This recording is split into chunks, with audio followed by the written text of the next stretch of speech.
5 billion new people will connect to the internet in the next decade.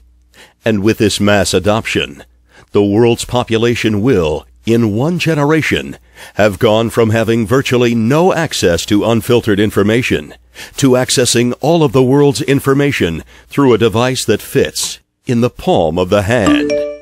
What's more extraordinary is that most of these people are coming online in parts of the world ridden with the greatest number of challenges, where autocracy is already the dominant governance model for the physical world, and violence and conflict are all too familiar.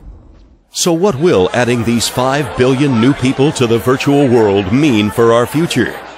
Will the world be more or less stable? Who will be more powerful in the future, the citizen or the state?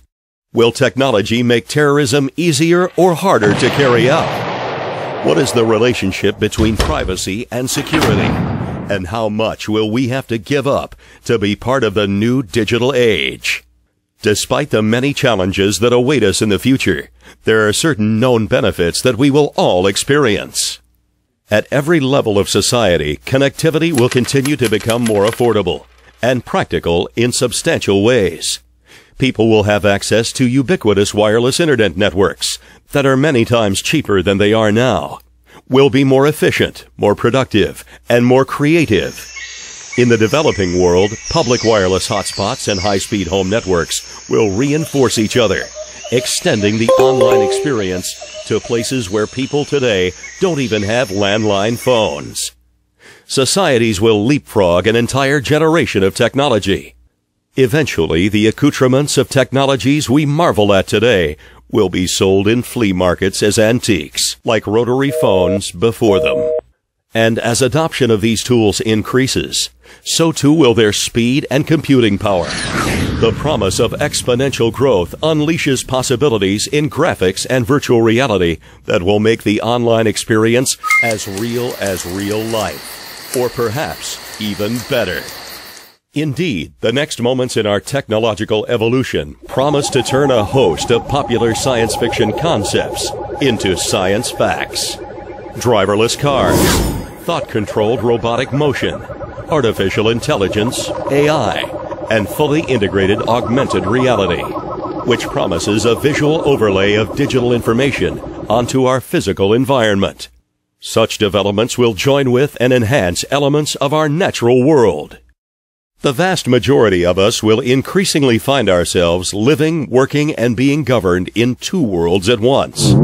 In the virtual world, we will all experience some kind of connectivity, quickly and through a variety of means and devices. In the physical world, we will still have to contend with geography, randomness of birth, some born as rich people in rich countries, the majority as poor people in poor countries, bad luck, and the good and bad sides of human nature. In this book, we aim to demonstrate ways in which the virtual world can make the physical world better, worse, or just different. Sometimes these worlds will constrain each other. Sometimes they will clash.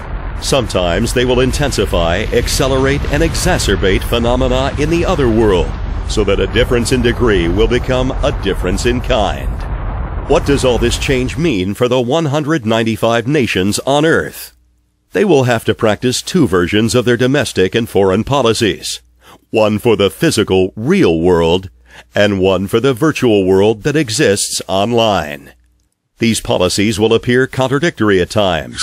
Governments might crack down in one realm while allowing certain behavior in another.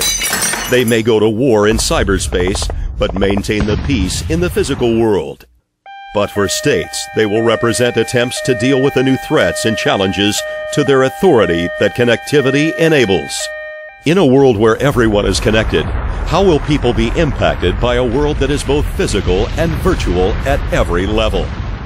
For citizens, coming online means coming into possession of multiple identities in the physical and virtual worlds. In many ways, their virtual identities will come to supersede all others, as the trails they leave remain engraved online in perpetuity. And because what we post, email, text, and share online shapes the virtual identities of others, new forms of collective responsibility will have to come into effect. What roles and responsibilities will companies have in this future world? For organizations, institutions, and companies, opportunities and challenges will come hand in hand with global connectivity.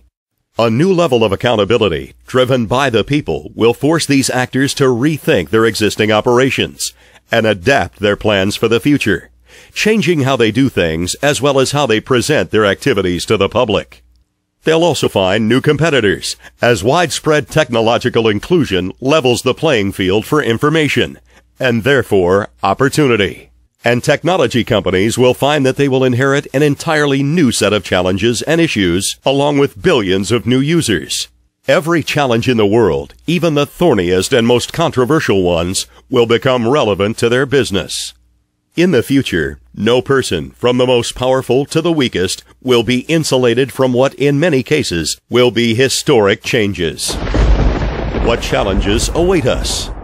For democratic and autocratic societies alike, the absence of a delete button on the internet will be one of the great intractable challenges of our future. Information wants to be free, as the saying goes. So, as another saying goes, don't write anything down you don't want read back to you in court or printed on the front page of a newspaper. In the future, this adage will broaden to include not just what you say and write, but the websites you visit, who you include in your online network, what you like, and what others who are connected to you do, say, and share. Any would-be professional, particularly those in positions of trust, will have to account for his past if he or she is to get ahead. Kids will live their lives faster online than their physical maturity will allow, which means that parents will have to talk to their kids about online privacy and security years before they talk to them about safe sex. Every citizen will have a virtual entourage and trail of cumulative content.